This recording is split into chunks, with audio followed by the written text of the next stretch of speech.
A'udzubillahi minasyaitonir rajim. Bismillahirrahmanirrahim. Alhamdulillahirabbil alamin wa bihi nasta'in wa ala umurid dunya waddin. Shalatu wassalamu ala asrofil anbiya wal mursalin sayyidina wa habibina syafi'ina wa maulana Muhammadin sallallahu alaihi wasallam ajma'in. Qala Allah ta'ala subhanaka la ilma lana illa ma 'allamtana innaka antal alimul hakim. Rabbi shrah li sadri wa yassir li amri wahlul 'uqdatam min lisani yafqahu qawli. Qala al-musannif rahimallahu ta'ala bihi wa nafa'ana bihi wa bi ulumihi fid dharain amin. Hadirin hadirat Bapak Ibu jamaah salat subuh, jamaah kuliah subuh.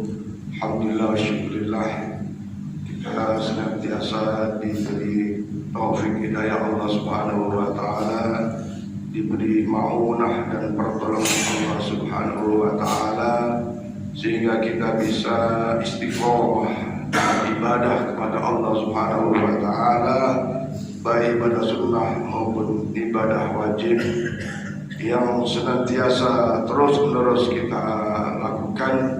Mudah-mudahan berbagai amaliah ibadah kita senantiasa diterima oleh Allah Subhanahu wa taala dan menjadi bekal kita menuju kehidupan yang bahagia, selamat dunia, selamat akhirat, terhindar dari azab neraka Allah Subhanahu wa taala dan mendapatkan balasan surganya serta syafaat Rasulullah Muhammad sallallahu alaihi wasallam ila yaumil qiyamah. Amin ya rabbal alamin. Tentu saja tidak semua umat Islam dapat melaksanakan berbagai kewajiban-kewajiban yang telah dititahkan kepadanya, telah diamanahkan kepadanya, sebagaimana ia seorang muslim itu telah bersyahadat, telah bersaksi asyhadu an la ilaha illallah wa asyhadu anna Muhammadar Rasulullah. Maka tentu bagi kita yang diberi kekuatan untuk melaksanakan konsekuensi dari syahadat kita, syahadatain kita, maka satu kenikmatan yang sangat besar di sisi Allah Subhanahu wa taala ketika kita dapat melaksanakan amanah.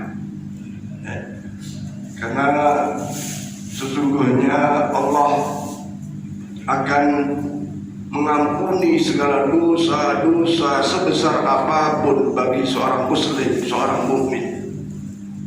Tetapi sebaliknya Allah akan mengadab kepada orang-orang kafir, orang-orang musyrik, bahkan kepada orang-orang munafik. Nah, orang munafik itu ya antara orang kafir dan orang Islam. Allah Subhanahu wa taala berfirman, ayat ini sering saya baca juga dalam imam-imam mengimaminya.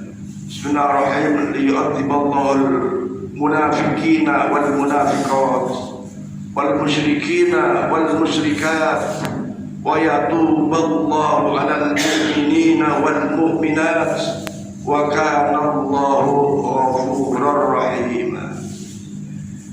Ketika kita masih menjadi seorang muslim mukmin, wa yatuballah, Allah akan menerima, mengampuni tobat-tobat kita, menerima tobat-tobat kita, mengampuni segala dosa-dosa kita. Tapi sebaliknya Allah akan mengadab orang-orang kafir, laki-laki maupun perempuan. Wa yu'adzibal munafiqina wal munafiqat, Allah akan mengazab, menyiksa karena perbuatannya bagi orang-orang munafik, orang-orang munafik laki-laki maupun munafik perempuan. Siapa sih orang munafik itu? Orang munafik adalah orang yang sudah mengikrarkan dirinya atas sesuatu, dalam hal ini adalah agama, tapi tidak melaksanakan ikrar yang sudah dilaksanakannya. Ya, itu apa yang diomongkan berbeda dengan yang dijalankan. Apa yang diucapkan tidak sesuai dengan yang kata Rasulullah, ayatul munafiki salasun. Ya, tanda-tanda orang munafik itu adalah setidaknya ada 3. Di antaranya ketika dia berkata kata-katanya bohong. Ketika ia berjanji, janjinya dusta, palsu. Ketika ia diberi amanat, maka ia tidak bisa dipercaya. Nah, pagi ini sedikit saya ingin mengingatkan kepada diri saya dan kita semua, ternyata kita ini sesungguhnya telah menerima amanah dari Allah Subhanahu wa taala, bahkan amanah dari Rasulullah Muhammad sallallahu alaihi wasallam. Apa sih amanah itu dan kapan kita menerima amanah itu? Nah, para jamaah sekalian, tentu saja sudah sering kita mendengar bahwa manusia sebelum dilahirkan di alam dunia, ya, sesungguhnya dia telah menerima perjanjian, melakukan perjanjian kepada Allah Subhanahu wa taala, ya, bahwa wa id akhadha rabbukum, ya, ketika kita berada di dalam alam arwah itu, ya, Allah sudah tanya kepada kita, pada setiap kita, alastu bi rabbikum qalu bala syahidna an taqulu yaumal qiyamati inna kunna an ghafilin. Kita telah menerima ikrar kita atau menyatakan ikrar kita seperti tadi saya ungkapkan, asyhadu an la ilaha illallah wa asyhadu anna muhammadar rasulullah.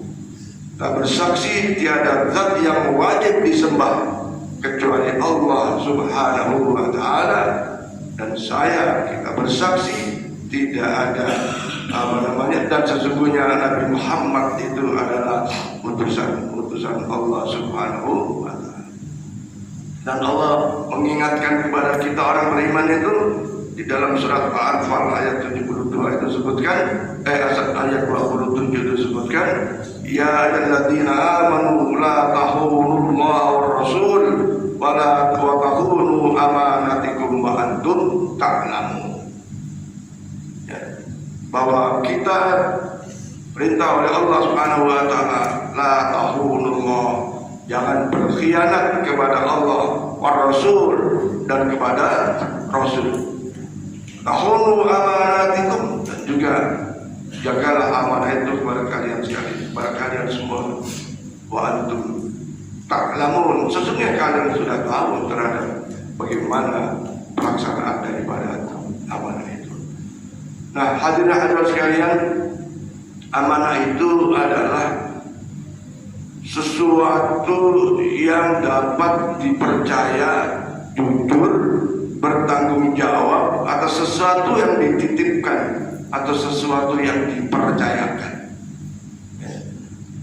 Memang Allah pernah suatu ketika menawarkan amanah itu, sebagaimana Allah berfirman, inna aradnal amanata 'alas samawati. Allah pernah menawarkan amanah itu kepada langit, wal ardh, kepada bumi, wal jibal, juga ditawarkan amanah itu kepada gunung. Tetapi langit, bumi dan gunung itu semua menolak. Yang menerima amanah adalah manusia. Inna aradnal amanata 'alas samawati wal jibal fa abaina yahmilnaha wa asfaqna minha wa hamalaha insan innahu kana zaluman jahula. Ketika manusia yang diberi akal oleh Allah menerima amanat, dan ketika amanah tidak dijalankan, ya, yang sudah dititipkan kepada, yang dipercaya kepada yang tidak dijalankan, maka manusia itu menjadi zaluman, orang yang bodoh, bukan sekedar bodoh, tapi jauh lebih daripada bodoh. Ya. Maka mari, kalau saya melihat, alhamdulillah, insya Allah kita sebagian sudah bisa menjalankan amanah. Ya. Amanah itu setidaknya dalam berbagai pendapat itu ada 3. Ya. Amanah yang pertama adalah amanah ilahiyah as-samawiyah al-qudusiyah. Amanah agama yang Allah bebankan kepada kita manusia, apalagi kepada umat Muhammad sallallahu alaihi wasallam. Ya, yang tadi telah bersahadat.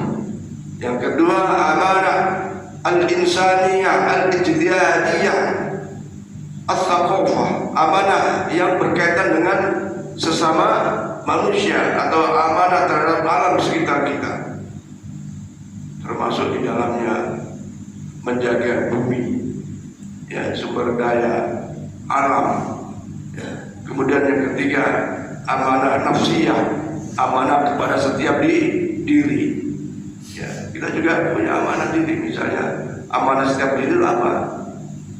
Ya, kalau sakit nggak boleh terus cuma biarin aja. Ya, itu namanya nggak amanah. Ketika diberi sakit, pelaksanaan dari amanah adalah berobat.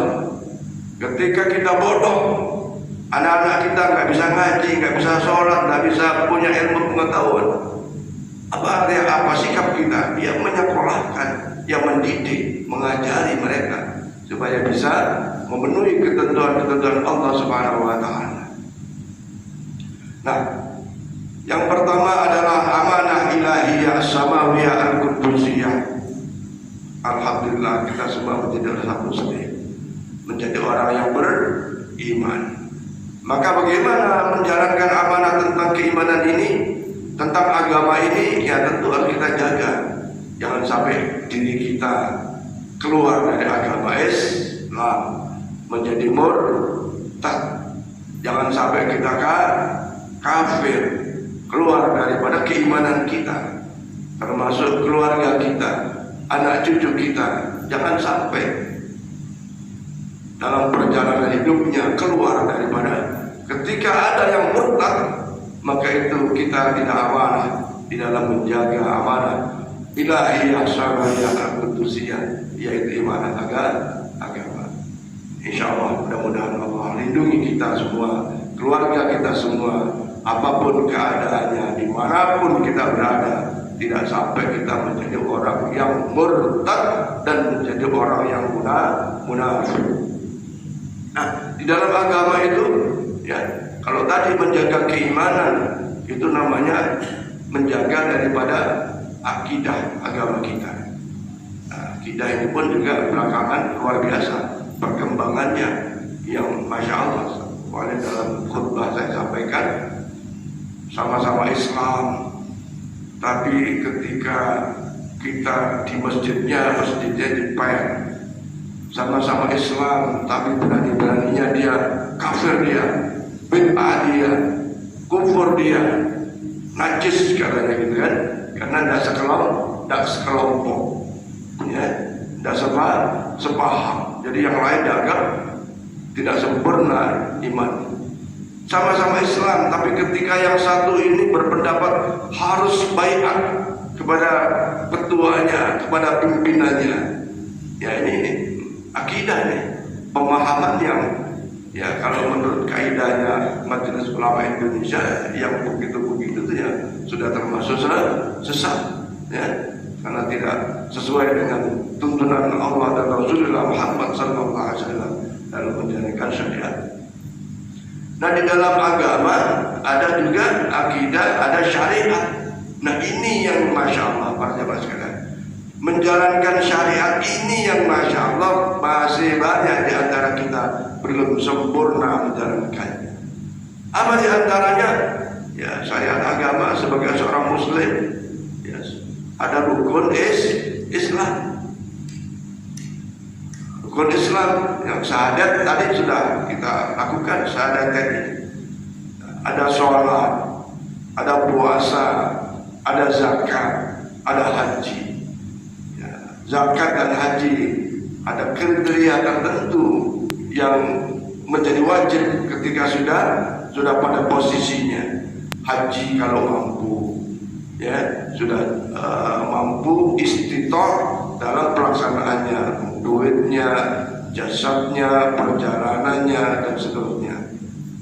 Kemudian zakat, zakat tentu saja bagi orang yang sudah punya harta, dan punya harta pun harus ada kriterianya secara fikih, harus sudah mencapai haulnya, masanya, 1 tahun penuh dia punya harta yang ketika sudah sampai pada nisabnya, ukurannya, maka dia harus membayar zakat. Ya. Kalau nggak punya duit ya bukan membayar zakat, tapi menerima zakat. Nah, persoalan puasa dan sholat inilah yang kadang-kadang kita tidak amanah. Sadar kita sebagai usaha muslim punya kewajiban sholat. Ketika sudah balik, pertama banyak orang Islam yang tidak sholat. Ya, mengaku Islam tapi tidak sholat, ada nggak? Juga ada. Ya, di komplek ini juga ada orang Islam. Kata anaknya itu belum pernah sholat. Coba tuh.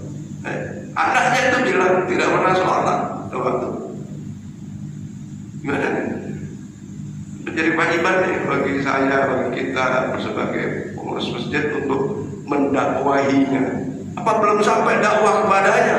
Ya saya kira tidak mau pengajian ada, peringatan-peringatan maulid ada, kegiatan Ramadan ada. Nah ini ya, tidak amanah di dalam syariat agama. Ya, ada lagi ya sholat tapi sholatnya belum lima waktu. Sholatnya belum 5 waktu. Subuhnya masih kesiangan tiap hari. Ya. Wala tahunullah wa rasul, itu termasuk berkhianat kepada Allah dan Rasulnya. Ya. Maka ayo kita lihat keluarga kita masing-masing. Sudah punya anak, umurnya sudah balik, tidak sholat dibiarin, dan sholat didiamkan. Bahkan orang tua takut bangunin anaknya untuk sholat. Ada anak yang masih kecil, tidak pernah dibimbing untuk sholat. Nanti kalau sudah mulai besar, wah sulit. Tapi ada juga yang dari kecil sudah dididik untuk sholat, untuk belajar agama. Ini saya kira menjadi hal penting para jemaah sekalian, kepada saya, kepada keluarga kita semua, menjaga amanah syariat agama. Apalagi kita paham bahwa anak itu adalah amanah Allah, titipan Allah Subhanahu wa ta'ala. Ayo kita jaga anak itu sebagai bagian daripada pelaksanaan amanah. Rasul bersabda, la imana liman la amanata lahu. Tidak disebutkan orang itu beriman ketika ia tidak menjalankan amanah.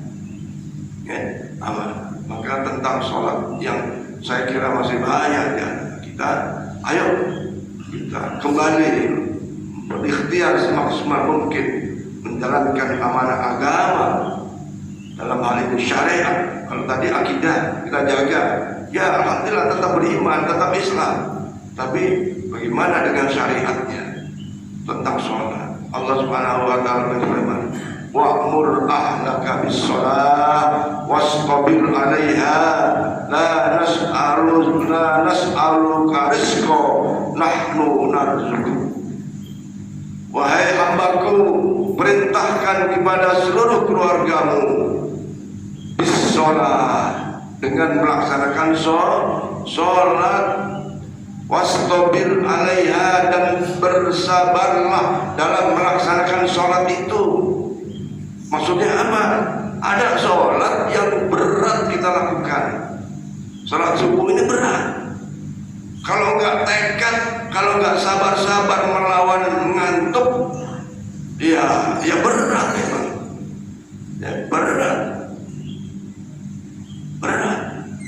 Sholat yang waktunya itu ya ada disebut sholat yang berat itu ada yang disebut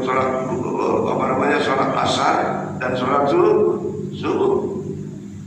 Maka ketika kita lawan ini, ya seterusnya akan kesiangan. Ayo para jamaah sekalian, mari ingatkan keluarga kita. Ketika keluarga itu telah sempurna melaksanakan syariat agama, tidak usah nanyalah soal rezeki. Bukan kalian yang memberi rezeki, kata Allah. Nahnu narzuquk, Allah yang akan mencukupi rezeki kalian semua. Ya dengan cara Allah. Ya tidak mungkin ujuk-ujuk turun duit, enggak. Tapi ada saja jalan untuk Allah beri rezeki kepada keluarga yang hafidzus sholat, menjaga sholatnya, ya, dan sabar melaksanakannya. Maka oleh karenanya menjadi perhatian saya dan kita semua tentang sholat ini. Penting sekali, sangat penting. Jangan sampai kita menjadi orang yang khianat, ya, menjadi orang munafik, sehingga diazab oleh Allah Subhanahu wa ta'ala. Apapun problematika kita ketika sholat kita laksanakan, insya Allah ada solusi terbaik bagi saya dan kita semua ketika menghadapi masalah itu. Kemudian ciri orang yang berkhianat kepada Rasulullah itu seperti apa? Yang nyata berkhianat kepada Rasulullah SAW, tidak melaksanakan perintah Rasulullah Muhammad sallallahu alaihi wasallam. Allah perintah kepada seorang muslim itu sholatnya berjamaah bagi bapak-bapak. Tapi banyak di antara bapak-bapak sholatnya sholat sendiri. Itu berkhianat kepada Rasulullah. Bahkan tidak mampu melaksanakan 4 sifat Rasulullah yang utama, yaitu as-siddiq, membenarkan perintah Rasulullah SAW, membenarkan sunnah Rasulullah Muhammad SAW. Al-amanah, amanah itu apa namanya? Siddiq, fatona, tabligh, apa nama siddiq, amanah ya, amanah itu. Saya percaya bahwa Nabi Muhammad SAW adalah utusan Allah, tapi sunnah-sunnahnya tak pernah dilakukan. Bayangkan. Wa ta'khunullah wa rasul. Kita diperintah jangan berkhianat pada Rasul. Ya kan? Nah, ayo kembali kita sholatnya berjamaah, dan supaya sholat jamaah itu di masjid. Setidaknya ada 7 amalan keseharian Rasulullah. Kita ayo berupaya laksanakan. Apa itu? Yang pertama, sholatnya Rasulullah senantiasa berjamaah. Ya tentu kecuali sakit, atau istilahnya itu ada udzur syar'i. Yang kedua, setiap hari Rasulullah melaksanakan qiyamul lail, sholat tahajud. Pada zaman sekalian, saya sedikit ingin mengambil hikmah dari seseorang. Ibu bapak kan kenal, itu namanya Bu Retno, ya, Bu Retno, Menteri Luar Negeri yang sukses. Bukan lulusan pesantren, lulusan sekolah biasa, tapi ya kita nggak tahu sukses kan beliau sukses dalam karirnya sebagai diplomat, sebagai Menteri Luar Negeri, dan punya posisi yang sangat-sangat strategis di Indonesia. Apa amalannya? Kalau sholat udah pasti lah ya, yang wajib udah pasti. Apa amalannya? Tak lupa puasa Senin Kamis. Dia orang miskin, orang biasa. Saya bilang sama anak saya, sama mantu, orang itu kalau mau sukses harus ada tirakatnya, ada wiridnya. Senin Kamis dilakukan. Yang kedua, hampir tiap jam 2 malam itu bangun. Setelah bangun sholat tahajud, belajar baca buku sampai subuh. Setelah subuhan olahraga. Hampir tiap malam, dan rata-rata jam 2 itu bangun untuk tahajud. habis tahajud baca buku, belajar, ngaji. Habis subuh bukan tidur, habis subuhan bukan tidur, tapi olahraga dulu. Nah, itu banyak dulu itu kalau nggak salah Pak Harmoko itu juga gitu, jaga puasanya, banyak pejabat termasuk Pak Joko, banyak. Dia menjalankan kesunahan Rasulullah Muhammad SAW puasa Senin. Nah, ibu-ibu, bapak-bapak kadang-kadang tuh kepingin anaknya sukses, anaknya berprestasi, anaknya pintar. Tapi jalan menuju sukses, menuju pintar, menuju prestasi, kadang-kadang kita lemah. Nah, puasa susah, wid tertentu, masya Allah. Ada perjuangan. Nah, jadi Rasulullah itu sholatnya berjamaah tiap malam tahajud. Yang ketiga tiap hari sholat duha. Ya, yang keempat selalu baca Quran tiap hari. Nah, kita tiap hari baca Quran kan? Ya kan? Minimal 1 juz lah. Ya, baca Quran ini jangan dilupakan. Ini jimat bagi kita yang ya sedang merintis menuju kesuksesan, menjaga ketenangan batin, ketenangan hati. Ya, baca Quran tiap hari. Ya, jangan. Ya kalau waktu sholat ya memang baca Quran, setidaknya Fatihah atau surat-surat bagi imam. Tapi baca Quran secara mushaf, mungkin melalui HP dan seterusnya bisa baca Quran tiap hari. Jangan cuma Ramadan aja baca Quran.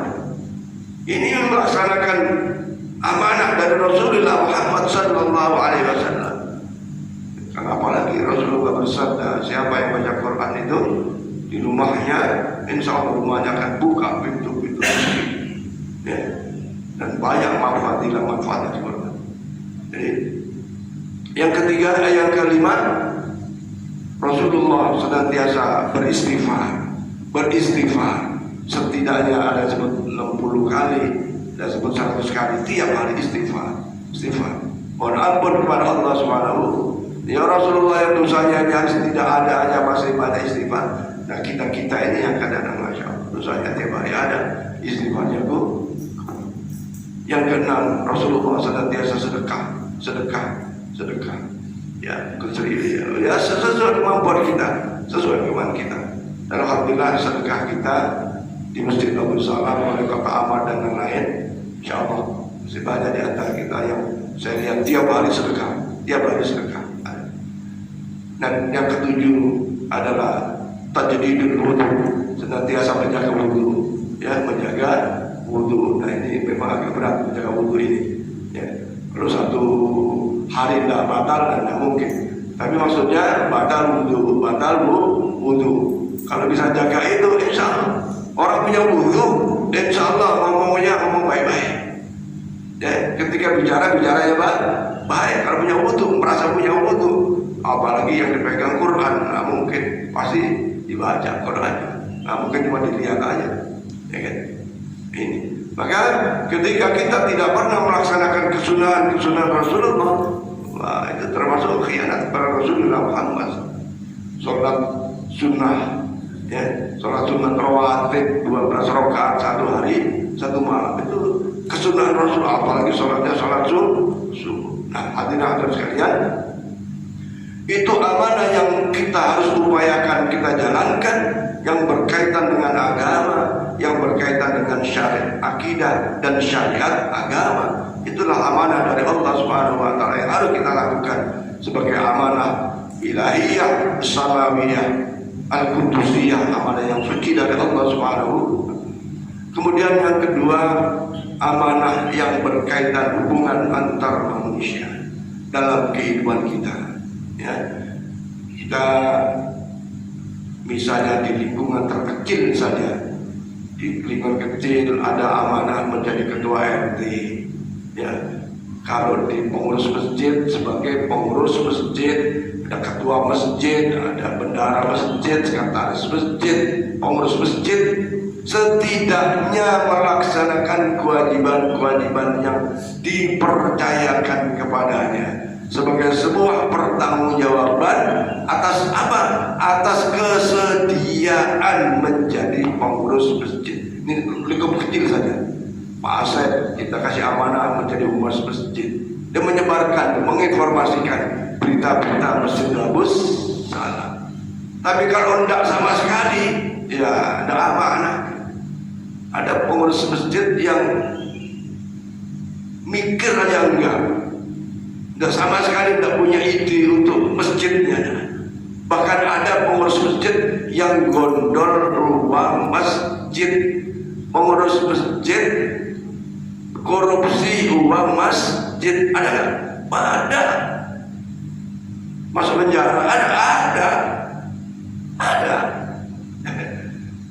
Bukannya mengembangkan masjid, mikir masjid supaya bagaimana nyaman, indah. Ada pikiran-pikiran, ada ide-ide. Ini malah duitnya digondol, duitnya dicuri. Ya, Bapak Salam Zinda, insyaallah. Kecurian dia, kotak amalnya isinya berapa Allah alam.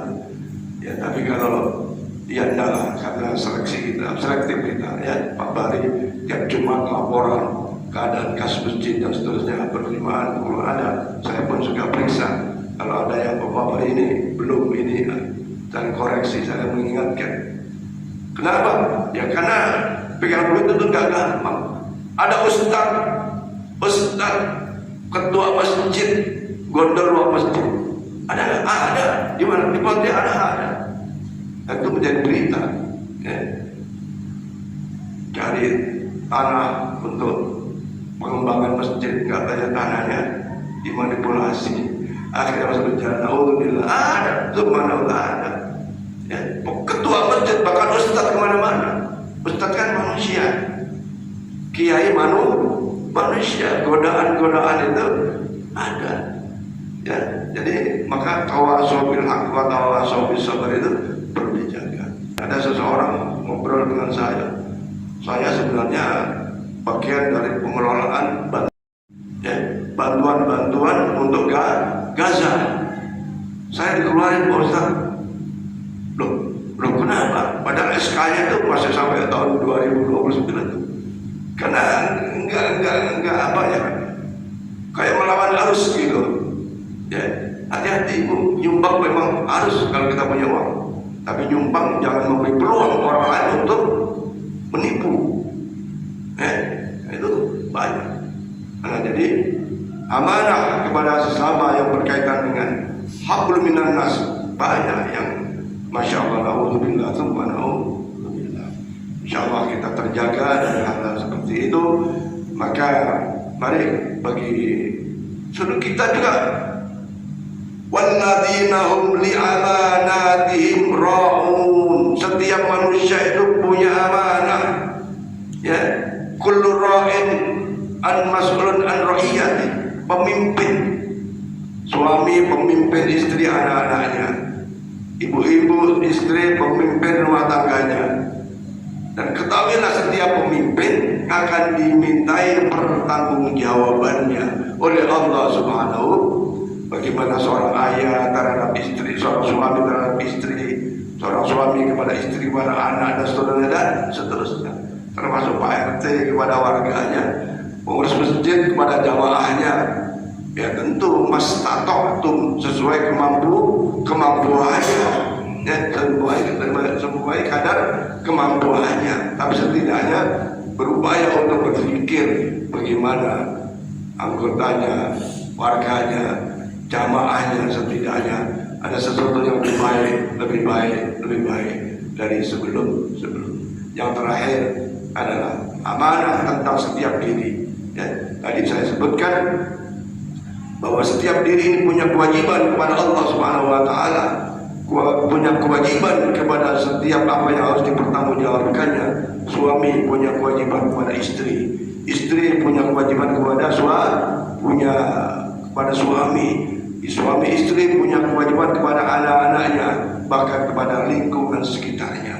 Maka ini ketika amanah setiap diri ini dijalankan dengan baik, insya Allah kehidupan lingkungan kita, kehidupan keluarga kita akan menjadi kehidupan yang sakinah, mawaddah, warahmah, yang tentu saja soal kekurangan, kelemahan yang namanya juga manusia pasti ada. Tapi setidaknya setiap diri melaksanakan kewajibannya. Tadi contoh sekedar ketika kita sakit, apa kewajiban kita? Mengobatinya, ya, mengobatinya.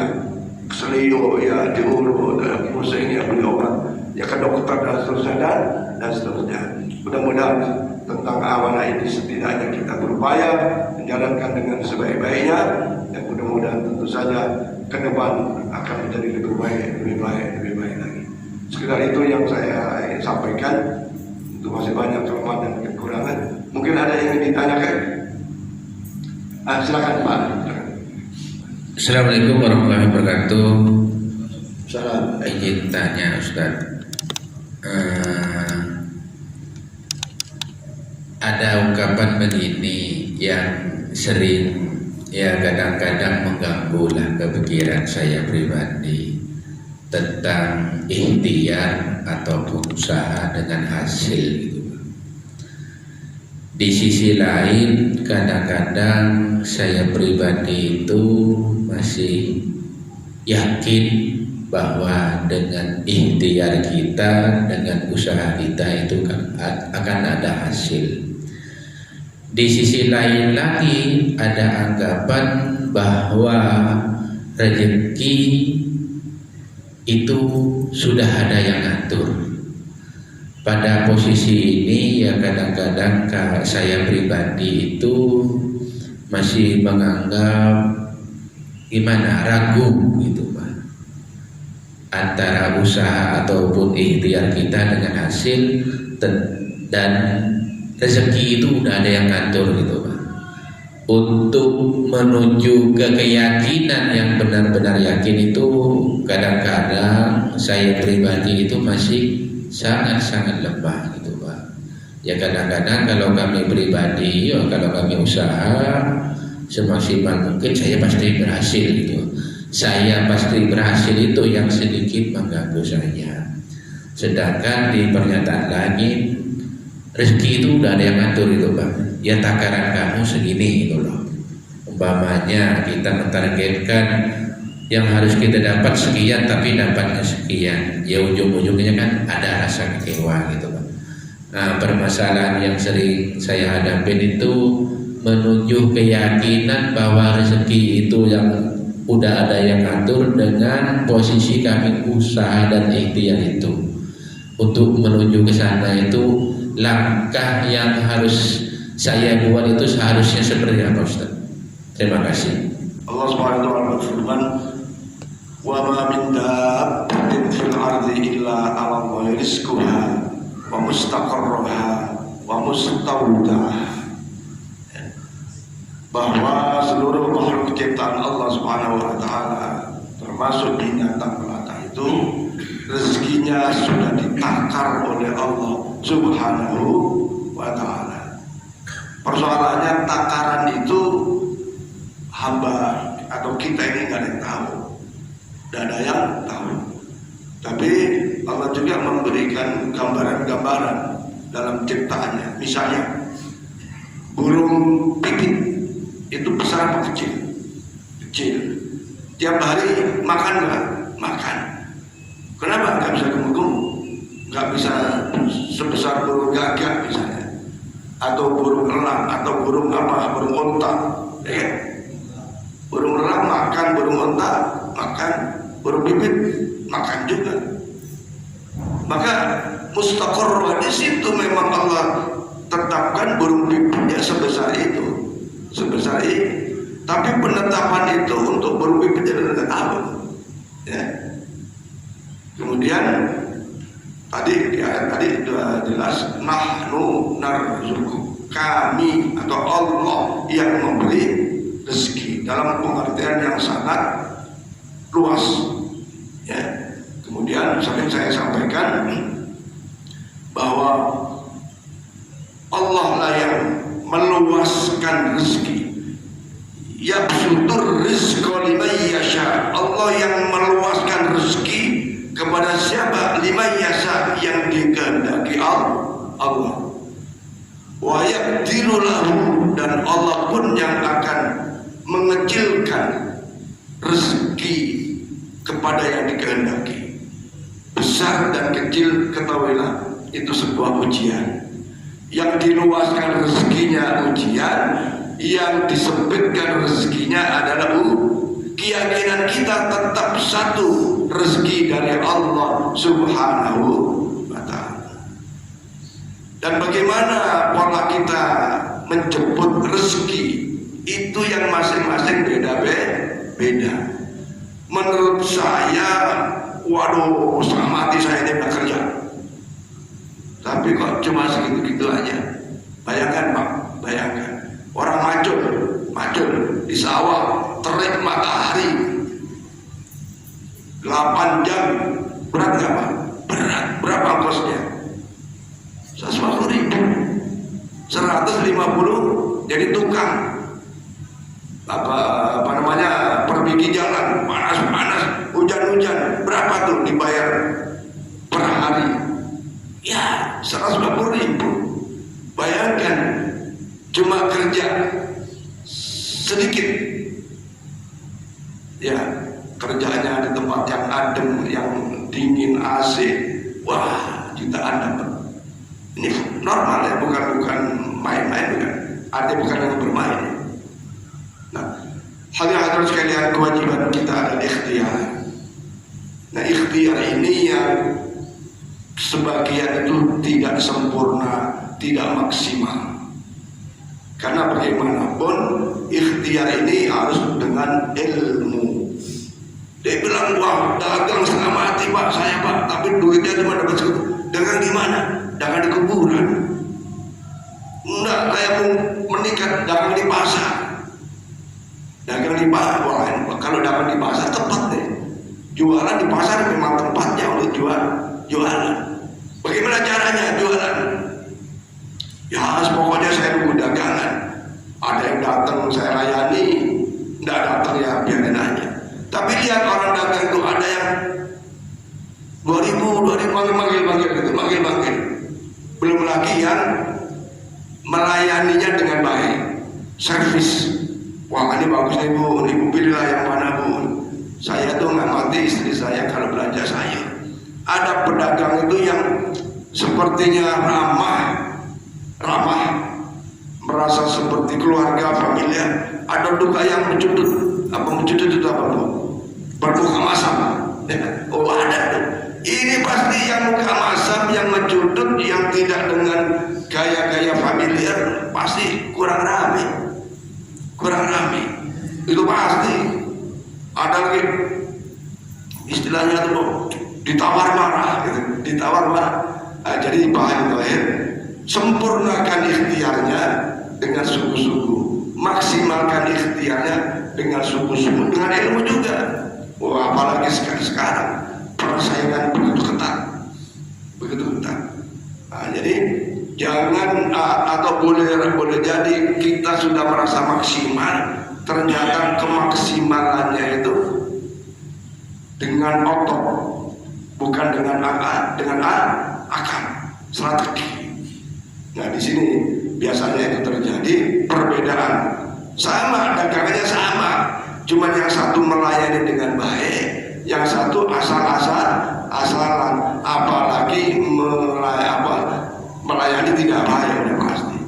Orang kerja malas-malesan dengan kerja yang sungguh-sungguh. Man arada dunya fa'alaihi bil ilmi, wa man arada al-akhirata fa'alaihi bil ilmi, wa man arada ma fa'alaihi bil ilmi. Maka kaji lagi strateginya Pak Haji Thohir supaya kesuksesan yang diharapkan itu bisa tercapai. Ketika sudah maksimal sungguh-sungguh belum tercapai, nah sudah sungguh-sungguh maksimal belum tercapai, kembalikan kepada Allah Subhanahu wa taala. Apa maknanya? Rezeki datang dari Allah. Bayangkan Pak, suatu ketika saya ngejar tagihan dengan meninggalkan sholat jamaah yang sempurna. Ya, sudah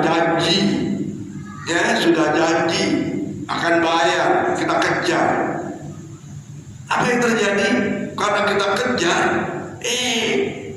Orangnya nggak ada, orangnya tidak ada. Sementara kita meninggalkan hal yang utama, sholat jamaah misalnya. Apalagi yang di awang-awang, Pak. Yang sudah di awang-awang itu kan belum jelas gitu. Kalau udah janji kan belum jelas. Udah ada kontraknya, udah ada, ya udah. Nah itulah yang namanya keyakinan kita. Bagaimanapun harus tetap rezeki itu datang dari Allah Subhanahu wa Ta'ala. Dan ketika sudah maksimal usahanya, sudah sempurna usahanya, nggak berhasil, boleh jadi bukan di bidang itu kita rezekinya datang. Ya, Pak Tohirin kan pernah berupaya menjadi anggota dewan dengan berbagai cara dalam arti semangat maksimal, nggak jadi. Terus mau nyalain siapa kita? Mau nyalain Allah? Ya enggak lah. Bisa jadi rezeki kita bukan. Bahkan ada orang pintar tuh gini, Pak. Oh, rezeki Bapak bukan di bidang kayu, bukan di bidang besi, tapi Bapak kalau usaha di bidang air, ya, maka ini akan lebih sukses. Itu ada orang tertentu yang bisa baca rezeki kita di mana. Ada kawan saya namanya Muhaimin, ya. Bayangkan Bu, sama-sama listriknya sama, dari pabrik dipindah ke bagian administrasi yang duduk di ruangan sejuk, ada AC-nya, pakai dasi.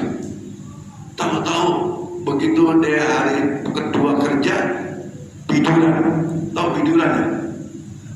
Badannya bentol-bentol gitu karena alergi AC, Aisyah. Keluar dia. Padahal di situ siapa orang karyawan itu mau di situ paling mahal. Ternyata lebih suka dia kerja angkat-angkat di pabrik yang kayak gitu. Memang bukan rezekinya itu. Padahal sudah seakan-akan di tangan. Nah, jadi kembali lagi keyakinan tetap yarzuqu may yasha. Allah yang memberi rezeki terhadap hambanya ini. Kewajiban kita adalah ikhtiar. Dan ketika ikhtiar belum berhasil, jangan putus asa. La tayasu min rahmatillah. Jangan berputus asa. Boleh jadi tidak cocok di situ, tapi cocok di tempat lain. Ya, kira-kira begitu ya. Kalau dijelaskan panjang. Tapi intinya tetap meyakinkan kita ketika belum berhasil bahwa mungkin ikhtiar kita belum sempurna, belum maksimal. Di sisi lain bisa jadi bukan di situ rezeki kita, tapi di bidang lain. Atau mungkin bukan duit yang rezeki kita saat itu, tapi rezeki kita adalah rezeki keluarga yang sakinah, mawaddah warahmah, rezeki adalah yang soleh dan soleh. Orang mengukurkan karena mengukur rezeki itu duit. Rezeki kan duit, padahal badan sehat juga rezeki. Pak Adi silakan Pak. Terima kasih. Assalamualaikum warahmatullahi wabarakatuh. Tadi saya ingin tanyakan masalah amal jariah. Di mana tadi Pak Ustadz menyampaikan ada pengurus yang korupsi dan lain sebagainya. Nah, kita sebagai jamaah ingin membantu, ingin mendapatkan amal jariah. Misalnya pembangunan suatu masjid, kita sumbang, kita akan ingin mendapatkan masjid ini berdiri, sehingga kita selama masjid ini pakai kita dapat amal jariah. Itu. Bagaimana kalau uang itu yang tadi disampaikan Pak Ustadz dikorupsi, apakah kita stop amal jariahnya atau sudah dengan niat? Kedua, seringkali kita di rumah makan atau bagaimana ada pengamen, kita kasih sumbangan. Nah, ternyata uang yang kita kasih itu digunakan perbuatan yang bertentangan dengan agama. Apakah kita juga mendapat jariah dosa? Terima kasih Pak Ustaz. Terima kasih. Niat saja itu sudah dibalas di dicatat oleh Allah Subhanahu wa taala niat kebaikannya itu. Apalagi dibuktikan niatnya itu dengan nyumbang masjid. Ketika sumbangan sudah diterima, maka selesailah artinya selesailah niat kita dengan sedekah itu. Dan itu urusan Allah Subhanahu wa taala. Tentu saja ketika pengurus menyelewengkannya, yang menyelewengkannya adalah yang berdosa, sementara yang nyumbang tetap menjadi amal jariahnya bagi yang nyumbang. Jadi kalau khawatir ketika ternyata ya sumbangannya diselewengkan, ya. Tetapi niat sudah dilaksanakan dengan menyumbang tadi dalam bentuk apapun. Kalau jariah itu lebih bersifat permanen, Pak. Ya, misalnya nyumbang AC, nyumbang yang sifat bangunannya itu masanya lama gitu. Beda dengan nyumbang air, nyumbang juga nih, air minum nih, sedekah juga. Tapi istilahnya enggak disebut sebagai jariah, karena ini habis pakai. Tapi yang sebagai karpet ini termasuk agak semi permanen, ya, maka itu disebut sebagai jariah yang terus menerus. Bukan berarti yang habis pakai pahalanya hilang, enggak, pahala tetap. Jadi intinya ketika sudah melaksanakan niatnya dengan sedekah jariah, amal itu sudah dicatat oleh Allah Subhanahu wa taala dan mendapatkan ganjaran pahala. Dan ketika sedekahnya dikorupsi soal lain, itu tanggung jawab pengurus dengan Allah Subhanahu wa taala. Kemudian ketika nyumbang kepada para pengamen yang ada di jalan dan seterusnya, ya, kita di awal tidak boleh suudon. Tidak boleh suudon. Walaupun dia bertato umumnya, ya.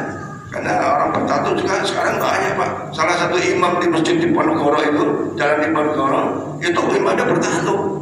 Saya lihat sendiri, saya tanya kepada ketuanya. Oh, dia udah tobat. Apakah tatonya harus dihilangin? Ya kalau dihilangin mudah boleh. Kalau nggak bisa dihilangin, biarin aja. Dan di Al-Azhar juga ada. Ini marbotnya bertato semua itu. Ini babi lagi. Ya.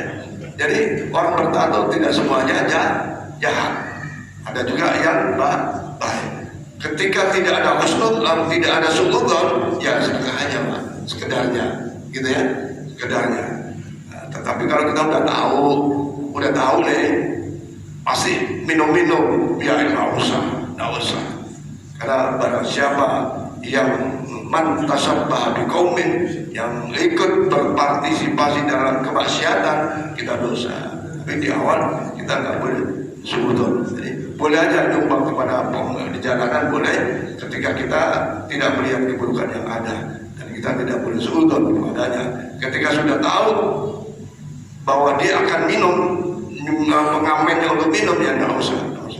Wallahu a'lam bishawab. Mudah-mudahan Bapak Ibu semua senantiasa dipanjang umur, dalam keadaan sehat walafiat, Allah rezeki yang banyak, yang halal, yang barokah, Allah beri kesuksesan dunia dan akhirat, Allah berikan rumah tangga sakinah, mawaddah warahmah, anak-anaknya sukses, pendidikannya sukses, karirnya, kerjanya, dan mudah-mudahan manfaat hidupnya untuk keluarga, untuk dirinya, untuk keluarganya, masyarakat sekitarnya, untuk bangsa dan negara dan agama. Amin ya rabbal alamin. Al-Fatihah. Liridha ila wa syafaat wa hajat jiwa. A'udzubillahi minasyaitonir rajim. Iyyaka na'budu wa iyyaka nasta'in. Shiratal mustaqim. Shiratal ladzina an'amta 'alaihim ghairil maghdubi 'alaihim waladdallin. آمين ولا كلمة الرحمن الرحيم الحمد اللهم بحق الفاتحة شر الفاتحة بجاه الفاتحة بكرامة الفاتحة وبنور الفاتحة وبمعجزة الفاتحة وشفاعة الفاتحة يا خالد يا كاسب القلب يا مجيب دعوة المقترين رحمة الدنيا والآخرة ولا إمام من لا ترحمنا فرحمنا برحمة الدخول الله ورحمته والشفاء دوام بأسمانك اللهم وتحياتهم بها سلام وآخر دوام الحمد لله رب العالمين تقبل الله منكم منا ومنكم Maka yang berpakai Allahumma salli ala rasulika sayyidina wa nabiyyina wa maulana Muhammad.